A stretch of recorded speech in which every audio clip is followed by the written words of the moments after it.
Chemical hair டைக்கு bye சொல்லிட்டு natural hair டைக்கு ஹை சொல்லுங்க. அமோனியா சல்ஃபேட் பிபிடி இல்லாமல் தயாரிக்கப்பட்ட ஜிகே நேச்சுரல்ஸோட natural black hair dye. Iran வந்து இன்னைக்கு எல்லாரோடையும் வந்து வாணிகம் பண்ணிக்கலாம், ஆயில் விற்கலாம், எந்த பிரச்சனையும் கிடையாது அப்படின்னு சொன்னா அவங்க கஷ்டப்பட போறதே கிடையாது. அந்த அளவுக்கு ஆயில் வச்சுக்கிறாங்க, வித்து காசு பார்க்க போறாங்க. மக்களுக்கு தெரியுமாண்டுங்க போராட்டம் வரேன். ஸோ இவங்களே வந்து சீனி முட்டுப்புட்டு அப்புறம் அங்கே வந்து பார்த்தீங்களா இவங்க வந்து மக்கள்லாம் கஷ்டப்படுறாங்க அப்படின்னு இப்போ தான் அந்த சோஷியல் மீடியான்னு வேறு ஒன்று வந்திருக்குது. இதை வச்சு அவங்களுடைய அந்த ஏஜென்ட் எல்லாம் உள்ள நிறைய பேர் இருப்பானுங்க, அவங்கெல்லாம் கிளப்பி விட்டு இதெல்லாம் வந்து பெய்டு கூலிஸ் தான். இப்போ அவர் ட்ரம்ப் வேறு சொல்லிட்டாரு, இது பாருங்க என்ன நீங்கள் இவங்க வந்து இதுக்கு இப்போ லேட்டஸ்ட் கவுண்ட்டு ஏதோ 538 பேரோ ஏதோ கொன்று இருக்காங்க அந்த போராட்டத்தில் ஈடுபட்டவர்களை அப்படின்னு. இந்த மாதிரிலாம் நீங்கள் பண்ணிக்கினே இருந்தீங்கன்னா நாங்கள் வந்து தலையிடுவோம். நீ யாரா வந்து தலையை விடுறதுக்கு? உங்கள் ஊரில் ரொம்ப யோகியமா?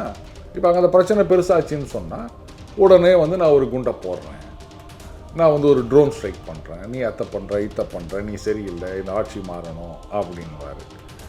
இவர் எந்த ஊரில் எந்த ஆட்சி நடக்கணும்னு டிசைட் பண்ணுறதுக்கு இவர் யார்? உங்கள் ஊர்லேயே போன 4 வருஷம் ஜோ பைடன் ஜெயிச்சதே செல்லாது அப்படின்னு நீங்கள் சொல்லியிருந்தீங்க. அப்போ நாங்கள் யாராவது வந்து ஆட்சியை மாற்றுறோம்னு சொன்னோமா?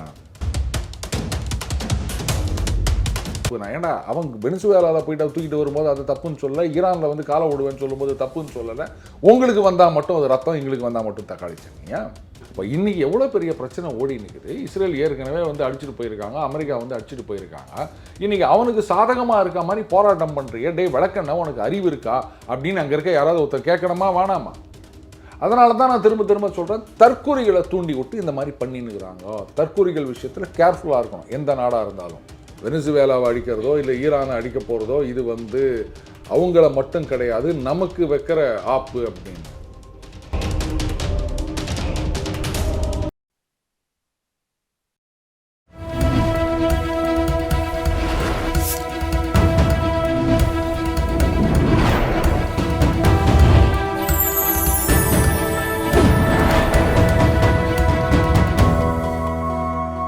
சேனல் 5 தமிழ் நேயர்களுக்கு வணக்கம். இன்றைய நேர்காணலில் நம்மோடு பேச இருப்பது டெய்லி பஞ்ச் அருண் அவர்கள். சார் வணக்கம். சார் வணக்கம் ரூபன்.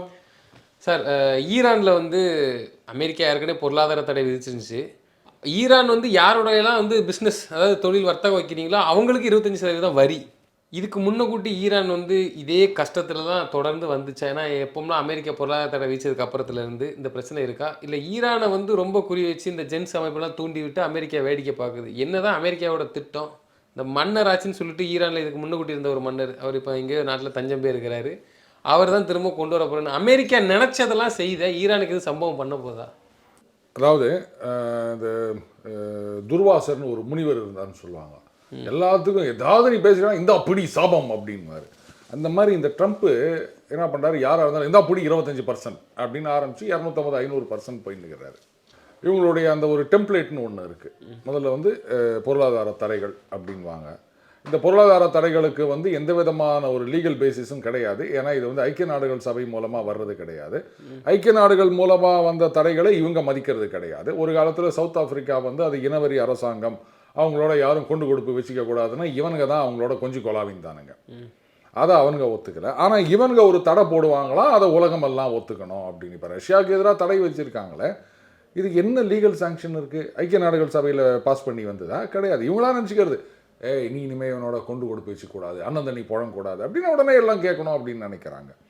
அப்போது இந்த மாதிரி தடைகள்னு வரும்போது முதல்ல அந்த ஐரோப்பிய நாடுகள் ஒதுங்கிடும். ஏன்னா நமக்கு எதுக்கடா வம்பு, டேடி கோச்சிக்கினா கஷ்டம் அப்படின்னு. அதுக்கப்புறம் பார்த்தீங்கன்னா யூரோப்பியன் மார்க்கெட்டு தான் வந்து கொஞ்சம் நல்ல பெரிய மார்க்கெட்டு. எந்த ஒரு இதுவாக இருந்தாலும் அவங்களால காசு கொடுத்து வாங்க முடியும், அந்த அளவுக்கு வந்து அவங்கக்கிட்ட பணம் இருக்குது. ஸோ அந்த மார்க்கெட் ஆக்சஸ் இல்லை அப்படின் போது அதுக்கப்புறம் மற்ற நாடுகள் கிட்ட தான் போனோம். அடுத்தது இந்த மாதிரி தடை இருக்குது அப்படின்னும் போது நீங்கள் ரேட்டை கொஞ்சம் குறைச்சி தான் விற்கணும். ஏன்னா உங்களுக்கு ஒரு கஷ்டம் போது அதை மற்றவங்க எக்ஸ்ப்ளாய்ட் பண்ணிப்பாங்க இல்லையா? ஸோ என்ன ஆகும், அவங்களுடைய பொருளாதாரம் அடி வாங்கும். பொருளாதாரம் அடி வாங்கும் அப்படின்னு சொல்லும்போது ஒரு பக்கம் இராணுவ ரீதியாக இவங்க ஏதாவது பண்ணுவாங்கன்னு சொல்லிட்டு இராணுவத்துக்கு அதிக செலவு பண்ணணும். அப்போ அதுக்கு அதிக செலவு பண்ணியிருந்தால் மக்களுக்கு தேவையான விஷயங்களை கான்சன்ட்ரேட் பண்ண முடியாது.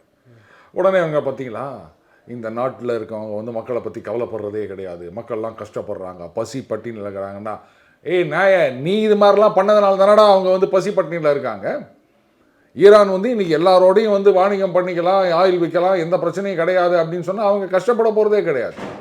அந்த அளவுக்கு ஆயில் வச்சுக்கிறாங்க, விற்று காசு பார்க்க போகிறாங்க. ஆனா மக்களுக்கு தெரிய மாட்டேங்க போராட்டம்னு வரேன். ரோட்டில். ஸோ இவங்களே வந்து சீனி முட்டுப்புட்டு அப்புறம் அங்கே வந்து பார்த்தீங்களா இவங்க வந்து மக்கள்லாம் கஷ்டப்படுறாங்க அப்படின்னு இப்போ தான் அந்த சோஷியல் மீடியான்னு வேறு ஒன்று வந்திருக்குது. இதை வச்சு அவங்களுடைய அந்த ஏஜென்ட் எல்லாம் உள்ள நிறைய பேர் இருப்பானுங்க, அவங்கெல்லாம் கிளப்பி விட்டு இதெல்லாம் வந்து பெய்டு கூலிஸ் தான். டகால்னு வந்து இது மாதிரிலாம் வந்துடல, கரெக்டாக ஆர்கனைஸ் பண்ணி எல்லாம் அவங்க கிளப்பி விட்டுட்ருக்கானுங்க. இப்போ அவர் ட்ரம்ப் வேறு சொல்லிட்டாரு, இது பாருங்க என்ன நீங்கள் இவங்க வந்து இப்போ லேட்டஸ்ட் கவுண்ட்டு ஏதோ 538 பேரோ ஏதோ கொன்று இருக்காங்க அந்த போராட்டத்தில் ஈடுபட்டவர்களை அப்படின்னு. இந்த மாதிரிலாம் நீங்கள் பண்ணிக்கினே இருந்தீங்கன்னா நாங்கள் வந்து தலையிடுவோம். நீ யாரா வந்து தலையை விடுறதுக்கு? உங்கள் ஊரில் ரொம்ப யோகியமா? அங்கே பிளாக் லைவ் மேட்டர்ஸ் ஞாபகம் இருக்கா? மொத்தம் ஐயோ எனக்கு வந்து மூச்சு விட முடியலன்னு சொன்னால் அவனை கீழே தள்ளி அவன் கழுத்து மேலே காலை வச்சு கொன்னானுங்க. இவனுங்க பேசுகிறானுங்க வந்து அந்த நாட்டில் வந்து மனித உரிமைகள் மீறப்படுகின்றன அப்படின்னு சொல்லிட்டு ஜால்ரா அடிச்சிருந்தா ஐரோப்பிய கும்பல் இன்றைக்கி அவனுங்க அடி வாங்கின்னு உக்காந்துட்டு இருக்கானுங்க. ஸோ அவர் வேறு சொல்லியிருக்காரு ட்ரம்ப்பு, நான் வந்து பூட்ஸ் ஆன் த கிரவுண்ட் அப்படின்னு, அதாவது அங்கே உள்ள நுழைவோம் அப்படின்னு. இந்த கிரீன்லாண்டுன்னும் போதே நான் சொன்னதை பாருங்கள், இந்த ஆள் வந்து லெஃப்ட்டில் சிக்னலை போட்டு ரைட்டில் கையை போட்டு ஸ்ட்ரெயிட்டாக போவான் விவேக் மாதிரின்னு. அந்த மாதிரி எல்லாம் கிரீன்லாண்டில் யோசிச்சுட்டு இருக்கும்போது டகால்னு ஈரான் மேலே அந்த 25% யார் வாழ்க்கை பண்ணாலும் அப்படின்ட்டு. இப்போ அங்கே அந்த பிரச்சனை பெருசாச்சுன்னு சொன்னால் உடனே வந்து நான் ஒரு குண்டை போடுறேன், நான் வந்து ஒரு ட்ரோன் ஸ்ட்ரைக் பண்ணுறேன், நீ அத்தை பண்ணுற இத்தை பண்ணுற, நீ சரியில்லை, இந்த ஆட்சி மாறணும் அப்படின்வார். இவர் எந்த ஊரில் எந்த ஆட்சி நடக்கணும்னு டிசைட் பண்ணுறதுக்கு இவர் யார்? உங்கள் ஊர்லேயே போன 4 வருஷம் ஜோ பைடன் ஜெயிச்சதே செல்லாது அப்படின்னு நீங்கள் சொல்லியிருந்தீங்க. அப்போ நாங்கள் யாராவது வந்து ஆட்சியை மாற்றுறோம்னு சொன்னோமா? இல்லை, அமெரிக்கா இந்த மாதிரி தன்னிச்சையாக முடிவெடுக்கு, இது அமெரிக்காவுக்கு அழிவு தானே சார், வரக்கூடிய நாட்களில் வரலாம். இதுக்காண்டி மித்த நாடுகள்லாம் ஒன்று சேராதுன்னு என்ன நிச்சயம் இப்படி பண்ணிட்டு இருந்தா? அதாவதுங்க அதனால தான் வந்து அவர் அங்கங்கங்கங்க ஒரு ஆப்ப சொருகி வச்சுட்டாருங்க. யார்? ட்ரம்ப்பு. ஓகே. இப்போது யூரோப்பியன் யூனியனை பொறுத்த வரைக்கும் அவங்களுக்கு வந்து இப்போ அந்த உக்ரைன் முக்கியம், அங்கே மண்டை பிச்சுன்னு உட்காந்துருக்கிறாங்க. இவர் நான் ஹெல்ப் பண்ண மாட்டேன்ட்டாரு. அடுத்தது நேட்டோ அதுக்குள்ளேயே கிரீன்லாண்டை குழப்பத்தை உண்டாக்கிட்டாருங்க. இப்போ அவங்களுக்கு என்ன பயம்னா, நாளைக்கு வந்து எனக்கு கிரீன்லாண்ட் வேணும் நான் எடுத்துக்க போகிறேன் அப்படின்னாருன்னா இவங்க என்ன பண்ணுவாங்க? அங்கே என்ன இருக்குது அவங்களுடைய மிலிட்ரி? இதில் வந்து பிரிட்டனு, ஃப்ரான்ஸு, ஜெர்மனி 3 பேரும் சேர்ந்து எங்களுடைய அந்த கப்பல்கள் அதெல்லாம் வந்து கிரீன்லாண்டுக்கு அனுப்பலாம். போய் என்ன பண்ண போகிறீங்க? அங்கே போய் மீன் பிடிக்க போகிறீங்களா? அமெரிக்கன் ஆர்மி எதிர்த்து இவங்ககிட்ட என்ன இருக்குது? ஏன்னா எல்லாமே அமெரிக்கன் வெப்பன்ஸ் இவங்களும் தயாரிக்கிறாங்க, அது வேறு விஷயம். பட் ப்ரெடாமினன்ட்லி நேட்டோன்ற பேசிஸில் அவங்க வச்சுருக்கிறது எல்லாமே American weapons, American controlled F-35 இதெல்லாம். அப்படி அதே மாதிரி தான் அந்த ஏர் டிஃபென்ஸ் சிஸ்டமும் அமெரிக்காவோட இது இல்லாமல் இதை ஆப்ரேட் பண்ண முடியாது. இப்போ அதை எடுத்துக்கினாங்கன்னா இவங்க என்ன பண்ணுவாங்க? இல்லை நீங்கள் எடுத்துக்கிறது தப்புனா, ஏன்னா அவங்க வெனிசுவேலாவில் போயிட்டு தூக்கிட்டு வரும்போது அது தப்புன்னு சொல்ல, ஈரானில் வந்து காலை விடுவேன்னு சொல்லும்போது தப்புன்னு சொல்லலை. உங்களுக்கு வந்தால் மட்டும் அது ரத்தம், எங்களுக்கு வந்தால் மட்டும் தக்காளி சட்னியா? இப்போ அவங்க இது பண்ணிட்டு இருக்காங்க. இன்றைக்கி வந்து நம்ம வெனிசுவேலா ஈரான் அப்படின்னு நினைக்கிறோம் ரூபன், நாளைக்கு இந்தியாவும். ஆனால் இல்லை அதெல்லாம் நடக்காது. ஆனால் அவங்களுடைய மெயின் டார்கெட் வந்து வெனிசுவேலாவோ ஈரானோ கிடையாது ரூபன். சைனாவுடைய எனர்ஜி செக்யூரிட்டி அதை வந்து உடைக்கணும். இப்போ வெனிசுவேலாலேருந்து சைனீஸ் இன்வெஸ்ட்மெண்ட் இருந்தது, அவங்களுடைய கம்பெனிகள் இருந்தது, அவங்க கடனை கொடுத்துட்டு கடனுக்கு பதிலாக ஆயிலை இம்போர்ட் பண்ணியிருந்தாங்க. இப்போ சுத்தமாக நின்று போச்சா? இப்போ ஈரான்லேருந்து கம்மி விலையில் அவங்க வாங்கியிருந்தாங்க, ரஷ்யா கிட்டேருந்தும் கம்மி விலையில் வாங்குறாங்க, ஈரான்கிட்ட இன்னும் கம்மி விலையில் வாங்குறாங்க. இப்போ அதுவும் நின்று போயிடுமா? இப்போ சீனாவுக்கு வந்து பெரிய தலைவலி, இது என்ன இது ஈரான்கிட்டேருந்து வாங்குறத நிறுத்துறதா வானாமா அப்படின்னு. பட் என்னை பொறுத்த வரைக்கும் they will continue and they should continue அப்படின்னு நினைக்கிறேன். ஏன்னா ஆல்ரெடி எப்படி ரஷ்யாவிடம் அவ்வளோ வரி போட்டு வாங்கிட்டு இருக்கிற மாதிரி நீங்களும் கண்டிப்பாக பண்ணுங்க. ஏன்னு கேட்டிங்கன்னா சீனாலேருந்து பார்த்தீங்கன்னா அவங்களுக்கு இப்போ ஒரு மிகப்பெரிய லிவரேஜ் இருக்குது சீனாவுக்கு. ஒன்று ஆல்ரெடி வந்து அந்த 250-300ன்னு போட்டால் தான் குறைச்சாரே தவிர, பட் ஸ்டில் டாரிஃப்லாம் இருக்குது. அது இருந்தும் தான் ட்ரேட் நடந்துகிட்ருக்கு. நம்பர் 1.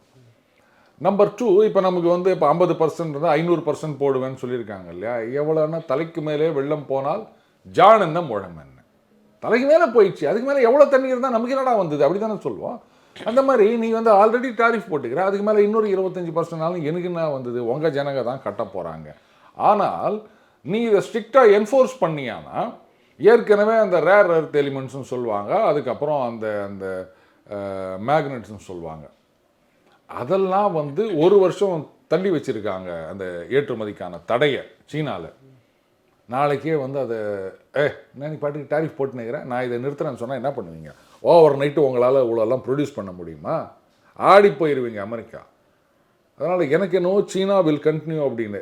இன்னொரு முக்கியமான விஷயம், இது அவங்களுக்கு நல்லாவே தெரியும், வெனிசுவேலாவை அடிக்கிறதோ இல்லை ஈரானை அடிக்க போகிறதோ இது வந்து அவங்கள மட்டும் கிடையாது, நமக்கு வைக்கிற ஆப்பு அப்படின்னு.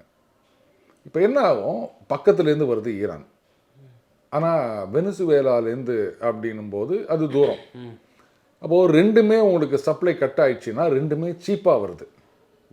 இப்போ சீனா வந்து சீப்பாக பொருட்களை தயாரிக்குது அப்படின்னா அதற்கு பல காரணங்கள் இருக்குது. அதில் ஒரு காரணம் இந்த சீப் ஆயில். நம்மெல்லாம் மார்க்கெட் ரேட் கொடுத்து சவுதி அரேபியாவில் அங்கெல்லாம் வாங்கினோம்னா இந்த கம்மி ரேட்டுக்கு ஈரான்லேருந்து வாங்கினுக்கிறான். ஏன் அங்கே மட்டும் அந்த ரேட்டில் வாங்குறாங்க சவுதி அரேபியாங்கெல்லாம்? ஏன்னா ஈரானோட யாரையும் வாங்கக்கூடாது அப்படின்னு இவன் மல்லு கட்டின்னு இருக்கிறாங்க. அதனால பெரும்பாலும் யாரும் வாங்குறது இல்லை. அங்கெல்லாம் ஏன் அமெரிக்கா தன் ஆதிக்கத்தை செலுத்த மாட்டேங்குது, அந்த இதை காமிக்கும் போக்க காட்ட மாட்டேங்குது? அவங்களும் என்ன வித்துட்டு தானே இருக்கிறாங்க. எண்ணெய் வளங்க சவுதி அரேபியா அவங்கெல்லாம் நான் சொல்றதை கேட்குறாங்க. எங்கள் நாட்டு கம்பெனிகள் அங்கே போயிட்டு வியாபாரம் பண்ணின்னு இருக்கிறாங்க. எங்கள் ஆளுங்களுக்கு எப்பா ஒன்று புரிஞ்சுக்கோ, எதுக்கு வந்து இவர் பிஸ்னஸ் அப்படின்னு சொல்லிட்டு இருக்காங்கன்னா, இந்த பிஸ்னஸ் தான் உங்களுக்கு ஃபண்டிங் கொடுக்கறது. இந்த ஃபண்டிங் அப்படின்றது இவர் பதவி விட்டு போனாலும் வரும், அதெல்லாம் தனின்னு வச்சுக்கா. திடீர்னு ஒரு லெக்சர்னு வாங்க, இவருக்கு துணிச்சீட்டை பார்த்தே வந்து பேச தெரியாது ட்ரம்ப்புக்கு. ஏன் இப்படி சொல்கிறேன்னு யோசிக்காதீங்க.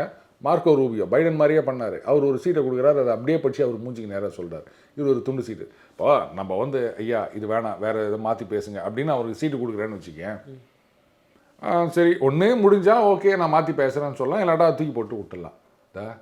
ரூபன் என்ன சொன்னான் தெரியுமா அப்படின்னு நீங்கள் சொன்னீங்கன்னா அது கிண்டல் தானே இது. அந்த மாதிரி பண்ணின்னுக்கிறாரு அவர். ஸோ என்ன பண்ணுவாங்க, ஒரு லெக்சர் அப்படின்வாங்க, நீங்கள் ஏதாவது புக் எழுதுங்கன்னு வாங்க. இவர் எங்கே எழுத போகிறாரு, அதுக்கு அப்படியே கோடி கோடியாக அள்ளி கொடுப்பாங்க. இப்படித்தான். ஸோ என் கம்பெனிகள் தான் வியாபாரம் பண்ணணும், மற்ற யாரும் வியாபாரம் பண்ணக்கூடாது அப்படின்னு. இப்போது சீனாவுக்கு வந்து வெனிசுவேலாவில் ரைட்டு, அது வந்து அவ்வளோ தூரத்தில் இருக்குது. அங்கே வந்து இவங்களுடைய மிலிட்ரியெல்லாம் கொண்டு போக முடியாது, சப்ளை பண்ண முடியாது. ஆனால் ஈரான் விஷயத்துலேயும் இவங்க வந்து ரைட்டுங்க நாங்கள் இனிமேல் வாங்கலைங்க அப்படின்னு ஒதுங்கிட்டாங்கன்னா சீனாவுக்கு மிகப்பெரிய ஆப்புன்னு அர்த்தம். அந்த வடிவேலு சொல்வார்ல, அவன் மட்டும் ஓடிட்டான்னா நமக்கு ஒரு அடிமை சிக்கிட்டான்னு அர்த்தம் அப்படின்னு. அந்த மாதிரி. ஆனால் ஈரான் இப்போ வரைக்கும் கடைசி வரைக்கும் உங்களால் முடிஞ்சே பண்ணுங்க, நாங்கள் வந்து பின்வாங்க மட்டும் தானே நிற்கிறாங்க. கரெக்டுங்க. ஆனால் அந்த அளவுக்கு வந்து அவங்களுடைய ஏர் டிஃபென்ஸோ இல்லை வந்து மிசைல் பதில் தாக்குதல் தாக்குங்கிறாங்களே எல்லாம் கரெக்டு. ஒன்றே ஒன்று பண்ணலாம், இவங்க என்ன மிசைல் அனுப்பிச்சாலும் அவங்களுடைய அந்த அயன் டோம் அப்படின்னு இருக்குது. ரெண்டாவது இந்த டிஸ்டன்ஸ் ஒன்று இருக்குது இல்லையா, ஸோ அதனால் ஈஸியாக டிடெக்ட் பண்ணி இன்டர்செப்ட் பண்ண முடியும். இல்லை அவங்க அங்கேருந்து தான் தாக்குதல் பண்ணுவாங்களா, இல்லை அமெரிக்கா நினச்சா அந்த நாட்டுக்குள்ளேயே வந்து அடிச்சுட்டு போகுமா? அமெரிக்கா வந்து சவுதியிலேருந்து கூட ஆப்ரேட் பண்ணலாம், இல்லை மற்ற நாடுகள்லேருந்து ஆப்ரேட் பண்ணலாம். இல்லை டேரெக்டாக ஈரான் வழியாக வந்து அட்டாக் பண்ண முடியாதா? இல்லைம்மா, ஈரான் வழியான்னு சொல்லலை. அவங்க என்ன பண்ணலாம், இப்போ அந்த அஜர்பைஜான் ஏற்கனவே அங்கே ஒரு ஒப்பந்தம் போட்டுக்கினாங்க. ஸோ அங்கே வந்துட்டு அங்கேருந்து ஆப்ரேட் பண்ணலாம், டர்க்கிலேருந்து ஆப்ரேட் பண்ணலாம். ஏன்னா அவங்களதெல்லாம் வந்து லாங் டிஸ்டன்ஸ் கேப்பபிள் ஃபைட்டர்ஸ் இருக்குது, பாம்பர்ஸ் இருக்குது. இப்போ ஈரான் திருப்பி அடிக்கணும் அப்படின்னு நினச்சா இவங்க வந்து மிசைல் அனுப்பினாங்கன்னா அந்த அயன் டோம் வந்து அதை இன்டர்செப்ட் பண்ணிடும். ட்ரோன் அனுப்பினாலும் அப்படித்தான். என்ன ஒரு 500-1000 ட்ரோன். ட்ரோனில் வந்து ஈரான் உச்சத்தில் இருக்காங்க. அவங்க கிட்டேருந்து தான் ரஷ்யா வாங்கியிருந்தாங்க தெரியுமா. இப்போ தான் அதை நிறுத்திட்டு அவங்களே வந்து ஜெரான் 2 அப்படின்னு டெவலப் பண்ணியிருக்கிறாங்க. அதுக்கு முன்னாடி ஈரான் தான் சப்ளை பண்ணியிருந்தாங்க ஃபுல் அண்ட் ஃபுல். ஸோ அந்த அளவுக்கு வந்து அவங்க பக்காவாக பண்ணி வச்சுக்கிறாங்க. ஸோ இந்த ட்ரோன் ஸ்வாம் ஆஃப் ட்ரோன்ஸ் பிரச்சனை என்னென்னா எவ்வளோ தூரம் அனுப்புவீங்க நீங்கள். பட் அதுக்கு ஒரு பாசிபிலிட்டி இருக்குது ரூபன். சரி விடுங்க, இது எல்லாருக்கும் தெரியும், நான் சொல்கிறதுனால ஒன்றும் இது பண்ண போகிறது கிடையாது. ஒரு கார்கோ ஷிப், பேசஞ்சர் கார்கோ மாதிரி அந்த பக்கம் இஸ்ரேலுக்கு அண்ணாண்ட பக்கமாக போகிறது. அது வந்து ஏதோ கண்டெய்னர் கூருட் ஆயில் எடுத்துகிட்டு போகுது, ஆயில் டேங்கரு இல்லை வேறு ஏதோ எடுத்துகிட்டு போகுது அப்படின்ற மாதிரி போயிட்டு அதுக்குள்ளார ட்ரோன்ஸ் எல்லாம் வச்சுருந்தேன். அங்கேருந்து ஒரு 500 ட்ரோனை பறக்க விட்டாங்கன்னா அப்போது அவங்களால இஸ்ரேலை அடிக்க முடியும். அது ஒரு பாசிபிலிட்டி இருக்குது. ஏன்னா சீனா இப்போ அதை வந்து ரொம்ப அழகாக பண்ணிகிட்ருக்காங்க. கண்டெய்னருக்குள்ளே மிசைல்ஸே வச்சு கொண்டு போகிறாங்க அவங்க. நம்ம அந்த லாரியில் போகிற கண்டெய்னர் பார்க்குறோம்ல, அதுக்குள்ளார மிசைல் வைக்கிறாங்க வச்சு அந்த அது பார்க்கும்போது ஏதோ ஒரு கார்கோ ஷிப்பு ஏதோ சரக்கு எடுத்துகிட்டு போகிறாங்க அப்படின்னு தெரியும். நீங்கள் பாட்டுக்கு ஒரு 5 கிலோமீட்டர் 6 கிலோமீட்டர் அவங்க பார்டர்லேருந்து கடற்கரையில் போயிட்டு இருக்கும்போது கவால் அப்படி திறந்த உடனே நம்ம இங்கே இந்த வில்லன் வந்து டர்ன்னு காரில் வருவார் பாருங்க கண்டெய்னர்லேருந்து, அந்த மாதிரி அங்கேருந்து மிசைல் லான்ச். ஸோ அப்போ உங்களுக்கு ரியாக்ஷன் டைம் ரொம்ப கம்மியாக இருக்கும். அந்த மாதிரி கூட ஈரான் பண்ணலாம். அதுதான் ஒரே ஒரு பெஸ்ட் பாசிபிள் ஆப்ஷனாக இருக்க முடியும். ஏன்னா வேற எந்த சப்போர்ட்டிவ் பிற நாடுகள் போகுதுன்னா ரஷ்யா கண்டிப்பாக போகிறதுக்கு வாய்ப்பு இருக்குல்ல. ஏன்னா அங்கே அவரோட அணுசக்தி நிலையம் இருக்குது, அவங்களும் ஒரு சில ஒப்பந்தங்கள் போட்டு இல்லைங்க, ஏற்கனவே அது வந்து அங்கே வந்து அவங்க ஆப்ரேட் பண்ணிட்டு இருக்காங்க. அதனால தான் வந்து அட்டாக் பண்ணுறதுக்கு முன்னாடி அவங்க இன்ஃபார்ம் பண்ணிட்டாங்க. இப்போ வந்து அந்த லிவோவா அது ஏதோ சம் பேர், அந்த அண்டர் கிரவுண்ட் கேஸ் ஸ்டேஷன் உக்ரைனில், அது வந்து போலந்து பார்டர்லேருந்து ஒரு 100-150 கிலோமீட்டரில் இருக்குது அப்படின்றாங்க. அங்கே வந்து ஒரஷ்னிக் மிசைலை விட்டு சும்மா தட்டி தூங்கினாங்க ரஷ்யா. ஆனால் தி இன்ஃபார்ம்டு அமெரிக்கா, அது தெரியுமா உங்களுக்கு? ஏன்னா ஒரஷ்னிக் மிசைல் அப்படின்றது வந்து நியூக்ளியர் கேப்பபிள். நாளைக்கு இவங்க வந்து அணுகுண்டு போடுறோம் அப்படின்னு தப்பாக நினச்சிங்கன்னா ஒரு ஃபால்ஸ் அலாம் எதுவும் வந்துடக்கூடாது அப்படின்றதுக்காக முன்னாடியே சொல்லிட்டாங்க. இந்த மாதிரி ஒரேஷனுக்கு அடிக்க போகிறோம், அடித்து தூள் கலப்பிட்டாங்க. இப்போ வந்து அங்கே யூரோப்போடைய தேவையில் கிட்டத்தட்ட 35% ஆஃப் கேஸ் வந்து உக்ரைனில் நிலத்தை வாடகைக்கு லீஸுக்கு எடுத்து அவங்க வந்து ஸ்டோர் பண்ணி வச்சுருந்தாங்க. இப்போ அந்த கேஸு பஸ்பமாக போச்சு. முன்கூட்டியே தகவல் சொன்னது அமெரிக்காவுக்கு ரஷ்யா சொன்னாங்க தான் அடிச்சிருக்கோம், but it is not nuclear அப்படின்னு இன்ஃபார்ம் பண்ணிட்டாங்க. பண்ணிட்டு அந்த கேஸ் ஸ்டேஷனை தூள் ஆக்கிட்டாங்க. சொல்லி அடிப்போன்றாங்கல்ல அந்த மாதிரி. இப்போ ஈரானுக்கு உறுதுணையாக போவாதுன்னு என்ன நிச்சயம் நான் சொல்கிறேன். போகிறதுக்கு வாய்ப்பு இல்லை, அதை தான் நான் சொல்ல வரேன். உறுதுணையாக போனோம் அப்படின்னா இப்போ வந்து அவங்களால அந்த ஏர் டிஃபென்ஸ் அனுப்ப முடியும். பட் ஏர் டிஃபென்ஸ் எல்லாம் கூட தேவையில்லாத அளவுக்கு அவங்களால பண்ண முடியும் அமெரிக்காவால். முதல்ல உள்ள குழப்பம், அதையே உங்களால் சமாளிக்கணும். அப்போ நீங்கள் வெளில வர சண்டையை பார்த்துருந்தீங்கன்னா கபால்னு வந்து அந்த ஆட்சியாளர்கள் இருக்க இடத்துக்குள்ளே பூந்து ஏதாவது கலாட்டா பண்ணுவானுங்க. இப்படிலாம் இந்த ஆட்சி கழிப்புனது இங்கே ஒரு டெம்ப்ளேட் வச்சுக்கிறானுங்க, இப்படி தான் பண்ணிகிட்ருக்கானுங்க. ஸோ இவங்கள பொறுத்த வரைக்கும் when push comes to show அப்படின்னு சொன்னால் நாங்கள் இப்படி தான் பண்ணுவோம், we will hit it Israel அப்படின்றத வந்து அவங்க டெமான்ஸ்ட்ரேட் பண்ணால் மட்டும்தான் இது நிற்கும். இல்லை போன தடவை வந்து அந்த பங்கர் பஸ்டர் போட்டாங்க, அங்கெல்லாம் அது எடுத்துகிட்டு போயிட்டாங்க. இல்லை அது ஈரானுக்கே சொல்லிட்டாங்க நாங்கள் போட போகிறோங்க, அவங்க முதல் நாளே காலி பண்ணிட்டு போயிட்டாங்க. அதனால் ஒன்றுமே இல்லை, சும்மா அதெல்லாம் வந்து ஒரு ட்ரெய்லர் மாதிரி தான். இனிமேல் நடக்க போகிறது தான் வந்து உண்மையான யுத்தம் அப்படின்னு சொல்லலாம் அமெரிக்காவுக்கும் ஈரானுக்கும். ஆமாம், ஏன்னா சீனா வந்து இதை விட மாட்டாங்க. விட்டுட்டாங்கன்னா அவ்வளோதான், அடிமை சிக்கிட்டான்னு முடிவு பண்ணிடுவாங்க. சீனா வந்து அதுவும் சப்போர்ட் தானே பண்ணும், பண்ணித்தான் ஆகணும், வேறு வழி கிடையாது. அதுக்கு அமெரிக்கா டைரெக்டாக சீனாவே போய் அடிக்கலாம், அடிக்க முடியாது, அது முடியாது. என்னங்க இது, என்ன பேசுகிறீங்க நீங்கள்? நாங்களாம் வந்து ஏமாந்த இழிச்சி வாங்கிய 4 பேர் இருந்தாங்கன்னா அவனை தான் நறுக்குன்னு கொட்டிட்டு கேட்குறீங்களா? இல்லை, நாங்கள் வந்து இது இந்த மாதிரி தான் சின்ன பயிலோட கொட்டி விட்டு நான் யார் தெரியுமா அப்படின்னு வடிவேலு மாதிரி 400 அப்படின்னு சொல்லின்னு தெரிகிறோம். இப்போ அமெரிக்கா வந்து சரி எவ்வளோ பெரிய பவர் இப்போ விட்டுருங்க. அந்த காலத்துலன்னு பார்த்தீங்கன்னா வியட்நாமில் அடி வாங்கினாங்க. அதுக்கப்புறமா சமீப காலங்களில் ஆப்கானிஸ்தான்லேருந்து ஓடி போனாங்க.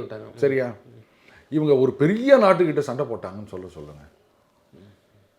இப்போ எல்லாம் சொல்கிறாங்க, இதை ட்ரம்ப்பே சொல்லியிருந்தார், என்ன ரஷ்யா இவ்வளோ நாளாக சண்டை போட்டுனுக்கிறீங்க, நாங்களாம் பாருங்கள் கரெக்டாக பிளான் பண்ணோம், அப்படியே மதுரை தட்டி தூக்கிட்டு வந்துட்டோம், ஒருத்தர் கூட உயிரிழப்பு இல்லை, என்னமா சோகா பண்ணோம் தெரியுமா அப்படின்னுக்கிறாங்க. டே விளக்கண்ண, வெனிசுவேலா ஒன்றும் இல்லாத ஒரு நாடு, உக்ரைன், அது பின்னாடி நீங்கள் அத்தனை பேரும் இருக்கீங்கல்ல, என்ன பண்ண முடிச்சுது? அமெரிக்காலேருந்து நேட்டோலேருந்து ஐரோப்பிய நாடுகள் எல்லாம் அது பின்னாடி நிற்கிறீங்க. ஆயுதத்தை கொடுக்குறோன்றீங்க, ஏர் டிஃபென்ஸை கொடுக்குறோன்றீங்க, பணத்தை கொடுக்குறோன்றீங்க. இப்போ எல்லாம் கேட்குறாங்க, என்ன சார் வெனிசுவேலாவில் வந்து ரஷ்யாவோடைய ஆயில் டேங்கரை வந்து புஷ்டாங்களாமே, என்ன சார் ரஷ்யா ஒன்றுமே பண்ணல, சப்மரீன்லாம் அனுப்பிச்சு கூட ஒன்றும் பண்ணலையா? சரி, ஆயில் தானே, எங்ககிட்ட இல்லாத ஆயிலா? ஆனால் உங்ககிட்ட இல்லாதது ஒன்று நான் சொல்லவா? உக்ரைன்லேருந்து அந்த ஒடிசா, அதுக்கப்புறம் இன்னொரு போர்ட், அங்கேருந்து வந்து கார்கோ ஷிப் ஒன்று லோட் ஆகிட்டு போகுது சோயாபீன், இன்னொன்று லோட் பண்ணுறதுக்கு போகுது, அது வந்து ஃப்ரூட்ஸு அது இதெல்லாம் போகிறதுக்கு அச்சு தூள் கிளப்பிட்டாங்க. சோயாபீனோட காலி ஆயிடுச்சு ஒன்று, இன்னொன்று ஃப்ரூட்ஸ் ஏற்ற போனது, அது வந்து அந்த கப்பலையும் அடிச்சிட்டாங்க. அமெரிக்காவுக்கு அமெரிக்காவுடைய, அதாவது உக்ரைன்லேருந்து எக்ஸ்போர்ட்டுக்கு போகுது, எக்ஸ்போர்ட் பண்ணுது. ஓகே, இப்போது இதை நம்பி எத்தனை பேர் இருப்பாங்க? ஆயில் எங்கே வேணால் வாங்கிக்கலாம் தம்பி, நினச்ச நேரத்தில் உனக்கு சோறு கிடைக்காது. நீ அங்கே அடித்தானா நான் இங்கே அடிக்கிறேன். ஏன்னா உக்ரைன் கிட்ட வாங்குறவன் அது அமெரிக்கா ஐரோப்பிய நாடுகளோட நட்பாக இருக்க அவனாக தான் இருப்பான். இந்த நேரத்தில் உன்னோட சேர்ந்ததுக்கு அவன் அனுபவிக்கிட்டான். இங்கே அடித்தா அங்கே வலிக்கும், பார்க்குறியா? இதில் இன்னொன்று இருக்குது சொல்கிறேன். இப்போ உக்ரைன்லேருந்து சோயாபீன், இப்போ அந்த சோயாபீன் வந்து போகல அப்படின்னா ஆட்டோமேட்டிக்காக விலை ஏறும். ஆனால் அமெரிக்காவில் சோயாபீன் ஏராளமாக குவிச்சு வச்சுக்கிறான், விற்க முடியல, ஏன்னா சீனா ஸ்டாப் பண்ணிட்டான். நான் இது வாங்கிட்டு வாங்கணும் அப்படின்ட்டு ஒரு டன் கூட வாங்கலை. பெரிய மார்க்கெட்டு சீனா, வாடா நீ அப்படின்னு சொல்லிட்டு பிரேசிலில் வாங்க ஆரம்பிச்சிட்டாங்க. இப்போ அங்கே இருக்கவங்கெல்லாம் கழுவி ஊற்றி நிற்கிறாங்க ட்ரம்ப்பை. நீ வந்து வரி போடுற அப்படின்னு சொல்லிவிட்டு கட்சியில் நாங்கள் வந்து விற்க முடியாமல் உட்காந்து நிற்கிறோமே அப்படின்னு. இப்போ என்ன ஆகும், ஒரு பக்கம் விலை ஏறுது சோயாபீன், ஆனால் அவங்க சோயாபீனை எவனும் வாங்க மாட்டான், கட்டுப்படி ஆகாது அப்படின்னு சொல்லிட்டு. என்ன ஒரு சுச்சுவேஷன் பார்த்தீங்களா? இதை தான் இடம் பார்த்து அடிக்கிறது அப்படின்றது. நிச்சயமா சார். இந்த அயத்துல்லா கமேனி, அதாவது ஈரானுடைய அதி உச்சபட்ச தலைவர், அவரை வந்து எப்படிலாம் அந்த நாட்டு மக்கள் வந்து, அதாவது இஸ்ரேலுக்கும் இந்த இப்போ இடையில இதுக்கு முன்னக்கூட்டி நடந்த இதில் வந்து பார்த்துருப்போம் நம்ம, இஸ்ரேலுக்கும் ஈரானுக்கு நடந்த வாரெல்லாம் ரொம்ப தலைவரை நம்பி அந்த தலைவருக்கு விசுவாசம் பண்ணாங்க. இன்றைக்கி வந்து அந்த மக்களே அப்படியே இவருக்கு எதிராக எழும்புறாங்கன்னா, காமேனியை விட இப்போ வந்து மக்கள் சக்திங்கிறது வந்து அங்கே வந்து மாற்றுப்படுது. ஏன்னா அது ஒரு மதமிக்க நாடு, ஒரு இஸ்லாமிய கண்ட்ரி. எந்த அளவுக்கு வந்து அவங்க அதில் உறுதியாக மக்கள் சக்தின்னு சொல்கிறீங்க? ஒவ்வொரு இடத்துலையும் இல்லை, ஜென்சியில் ஒரு மக்கள் சக்தின்னு சொல்கிறீங்களா நீங்கள்? அவங்களுக்கு என்ன தெரியும் அரசியலை பற்றி? அப்போ அதை புரிஞ்சுக்கணுமா? ஈரான் மக்கள் அதை புரிஞ்சுப்பாங்களா? இது எதிராக வேலை பார்க்க நான் கேட்குறேன். என்ன ஒட்டுமொத்த மக்களும் ரோடுக்கு வந்துட்டாங்களா? அதைத்தான் கேட்குறேன். தெரியல. நான் இப்போ ப்ராஜெக்ட் பங்களாதேஷ் எடுத்துக்கங்க, அங்கே மாணவர்கள் நாங்கள் எதுக்கு அவங்க வந்தாங்கன்னு முதல்ல தெரியுமா? இந்த சண்டை எதுக்கு வந்ததுன்னு தெரியுமா? அந்த காலத்தில் வந்து அந்த இதுக்காக போராடினவங்களுக்கு அவங்களுக்கு வந்து ரிசர்வேஷன் இருந்தது, அதை எடுக்கணும்னு சொல்லி இது பண்ணணும்னு சொல்லி அதுக்கப்புறம் கோர்ட்டில் வந்து ஒரு தீர்ப்பு வந்து இதை எதிர்த்து போராடினதை இவங்க உள்ளுக்குள்ளே போந்து அப்படியே திசை மாற்றி விட்டு ஆட்சிக்கு எதிரான கலவரமாக மாற்றிட்டாங்க. கோர்ட்டு தீர்ப்பு, புரியுதுங்களா? சரி, இன்றைக்கி அவங்க என்ன பண்ணிட்டாங்க? யார் வந்து ஆட்சியில் இருக்கிறது? யூனுஸ் தானே இப்போ பவரை கையில் வச்சு நிற்கிறாரு. அவர் என்ன ஸ்டூடெண்ட்டா? யாரோ ஆரம்பித்து எங்கேயோ போயிடுச்சு இல்லை? அதே மாதிரி தான் எகிப்தில் ஹோஸ்னி முபாரக், அவரை எதிர்த்து ஊழல்னு சொல்லிட்டு இந்த மாதிரி தான் ஒரு ஜென்சி அப்படின்ட்டு அப்போ தான் முதல்ல ஆரம்பிச்சது. இந்த மொபைல் ஃபோனில் டார்ச் லைட்டை வச்சுக்கின்னு அப்படியே இது பண்ணுறதுன்னு. என்ன எப்படி வந்ததுன்னா, யாரோ ஒரு பையன், சின்ன பையன், ஒரு ஸ்டூடெண்ட்டு, ஏன்னா ஒரு 18-19 வயசு இருக்கும், அவங்க அண்ணன் வந்து ஏதோ தள்ளு வண்டிட்டு ஏதோ வித்துட்ருக்காரு போல இருக்கு, ஏதோ ஊழல் லஞ்சம் அதில் வந்து அவர் ஏதோ அடித்து கொண்டுட்டாங்க, இந்த பையன் போராட்டம் பண்ணா சம்திங், இந்த மாதிரி தான் ஆரம்பிச்சது. அதுக்கப்புறம் ஃபேஸ்புக்கில் அவன் லைவ் போட்டு எல்லாரும் வந்து அந்த டார்ச்சை பிடிச்சின்னு இது பண்ணி கடைசியில் அவரை தூக்கிட்டாங்க. இன்றைக்கி எப்படி ரொம்ப சுபிட்சமாக இருக்குது அந்த நாடு. அதாவது இவங்களுக்கு புரியல, யாராவது ஒருத்தன் கிளப்பி விட்டானா உடனே தற்கொலைகள்னு தான் நான் சொல்வேன். ஏன்னா தமிழ்நாட்டில் மட்டும்தான் தற்கொலைகள் இருக்கணும்னு ஏதாவது சட்டமா? அப்போ ஈரானில் அமெரிக்கா என்னதான் முயற்சி செஞ்சாலும் இந்த மாதிரி நிலை மாறாதுன்னு நீங்கள் சொல்கிறீங்க. அதுக்கெல்லாம் வாய்ப்பே இல்லை. இல்லை, வாய்ப்பே இல்லைன்னு நான் சொல்லலை. அங்கே இருக்கிற தற்கொலைகளை தூண்டி விட்டு இந்த மாதிரி பண்ணினுக்கிறாங்க அப்படின்னு சொல்ல அந்த மக்கள் யோசிக்கணும். இப்போ இந்த கவர்மெண்ட் போயிடுச்சின்னு சொன்னால் யார் வர போகிறாங்க? அவங்கள பொறுத்த வரைக்கும் எனக்கு வந்து ஜீன்ஸ் வரணும், பிஸா வரணும், அந்த கூல்ட்ரிங்க்ஸ் வரணும், அதுதான் வந்து வளர்ச்சி அப்படின்னு நினச்சின்னுக்கிறாங்க. டேய், எல்லாம் அமெரிக்காக்காரன் ஓந்தல்ல கட்டி போட்டு இதெல்லாம் கொடுத்து உனக்கு வியாதியை வர வச்சுட்டு மருந்தையும் அவனையே விற்று போட்டு உன்னை அடிமையாக்கி உன் காசை சுரண்ட போகிறான்டா, உன் ஆயில் வளத்தெல்லாம் எடுத்துகிட்டு போகிறான்டா. அதெல்லாம் எனக்கு கவலை இல்லை. வி வாண்ட் அசாதி, அதை தாண்டி சுதந்திரம். எவ்வளோதான். என்ன சுதந்திரம் எனக்கு புரியல. இப்போ அமெரிக்காவில் இருக்கவனுக்கு எல்லா சுதந்திரமும் இருக்குதா? அங்கே இருக்கிற கருப்பின மக்களுக்கு வந்து எல்லா சுதந்திரமும் இருக்குதா? அங்கே ஜெயிலில் இருக்கவங்கள வந்து ப்ரிடாமினென்ட்லி பெரிய பர்சன்டேஜ் வந்து கருப்பின மக்கள். அந்த ஒரு லீகல் அசிஸ்டன்ஸ் அதுக்கான வசதிகள் இல்லாமல் இருக்காங்க. எப்படிங்க இவங்க மட்டுமே தான் தப்பு பண்ணுவாங்களா? வேற யாரும் தப்பு பண்ணுறது கிடையாதா? அதை வெள்ளையர்களை ட்ரீட் பண்ணுற விதம் ஒன்று, கருப்பர்களை ட்ரீட் பண்ணுற விதம் ஒன்று. நீங்கள் அடுத்தவனுக்கு வந்து பாடம் எடுக்கிறீங்களா? இதெல்லாம் அந்த ஜனங்க யோசிக்கணுமா வேணாமா? அதனால தான் நான் சொன்னேன் அதெல்லாம் தற்கூரின்னு சொன்னேன். மூளையே கிடையாது, யோசிக்கிறது கிடையாது. இவங்க ஆட்சியை தூக்கிட்டா யார் வர போகிறாங்க?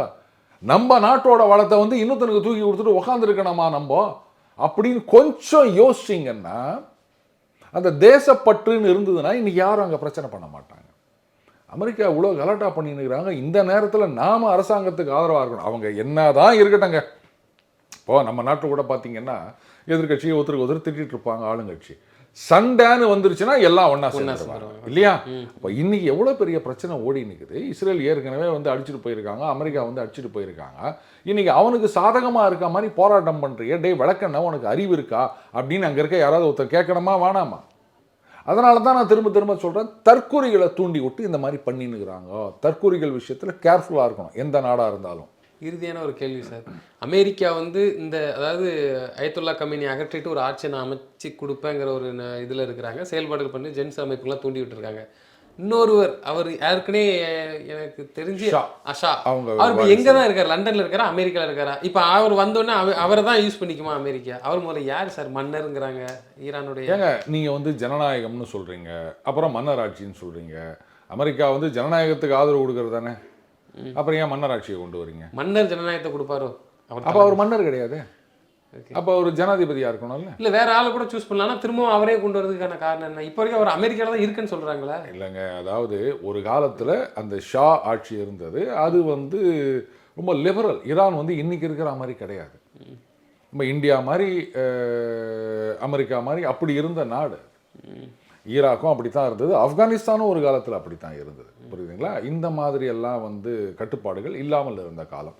அதுக்கப்புறம் பிரச்சனைகள்லாம் நடந்து அங்கே வந்து கொமேனி பதவிக்கு வருகின்றார், ஷா வந்து நாட்டை விட்டு துரத்தப்படுகின்றார். இதில் வந்து அந்த அமெரிக்காவில் வந்து கைதியாக பிடிச்சி வச்சு இந்த ஈரான் கான்ட்ரா அஃபேர்னு சொல்லுவாங்க, அதெல்லாம் நிறைய நடந்ததுன்னு வச்சுக்கோங்க, அதெல்லாம் பழசு. அதுலேருந்து இவங்களை வெளில தள்ளணும் அப்படின்னு அங்கே இருக்க ஜனங்கள் புரிஞ்சுக்கணும். நம்ம வந்து தேசத்தை காட்டி கொடுக்குறோமே, யாருக்காக நம்ம நாட்டை இது பண்ணுறோம் அப்படிங்கிறது அங்கே புரிஞ்சுக்காத வரைக்கும் ஒன்றும் பண்ண முடியாது. தேசம்னு வந்தால் ஒன்று கூடணும், அதுக்கு எதிராக யார் வந்தால் அதுதானே அடிப்படை. கண்டிப்பாக நம்ம கிட்ட சண்டை போட்டுக்கிட்டு இன்னொருத்தனை கொண்டு வந்து உட்கார வைக்கிறது பேர் தான் வந்து சுதந்திரம்னா, அப்படிப்பட்ட சுதந்திரமே தேவையில்லை ரூபன். நிச்சயமாக சார். தொடர்ந்து தங்களது கருத்துக்களை பண்ணமைக்கு நன்றி. நன்றி ரூபன்.